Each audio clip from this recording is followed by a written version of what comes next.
Authorities in the U.S. are still trying to figure out what triggered an 18-year-old to commit America's worst school shooting in a decade. More details have emerged about Salvador Ramos, the gunman, and the tragedy who took the lives of 19 young children and 2 of their teachers. Ramos turned 18 on May 16. The very next day, he bought an assault rifle. The day after, he purchased 375 rounds of ammunition and then bought a second rifle 2 days after.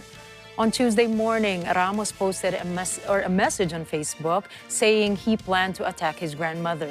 He made good on this threat by shooting his 66-year-old relative in the face. She survived and was even able to call or alert the police.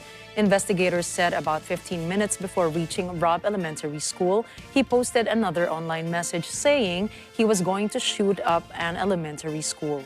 He entered the campus, locked himself in a classroom with young children and their teachers, and then started shooting.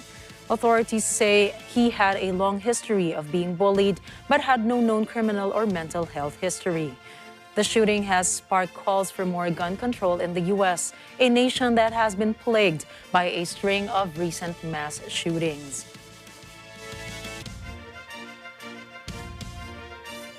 Texas Governor Greg Abbott was joined by U.S. senators and law enforcement officials to give the latest news on the shooting at an elementary school in Uvalde.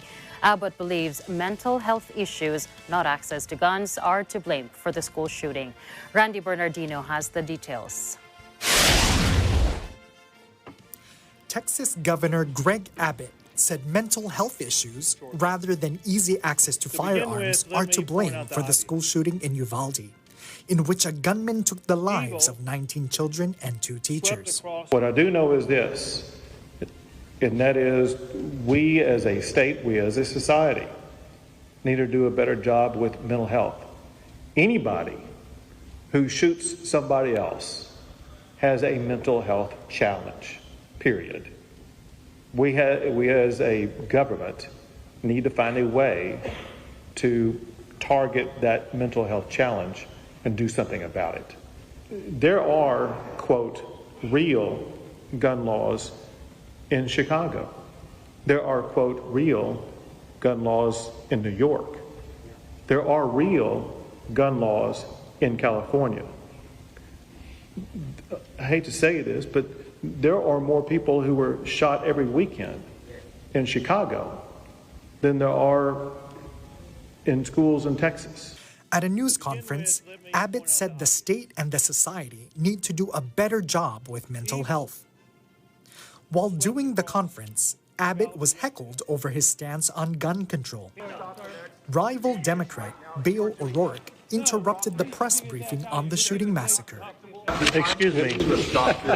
Excuse me. It was after Santa Fe High School. Sit down. You're out of line and an embarrassment. It was after El Paso. Sit down and don't play this. Stop. The next shooting is right now, and you are doing nothing. No, you're offering he needs to get his ass out of here. This isn't the place to talk this over. This is totally predictable when you. Sir, you're out of line.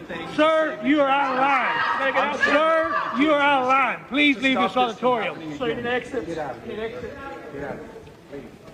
I can't believe you're a sick that would come to a deal like this to make a political issue. O'Rourke, a fervent gun control advocate who sought the Democratic presidential nomination in 2020, is now challenging Governor Greg Abbott for his job in the November elections.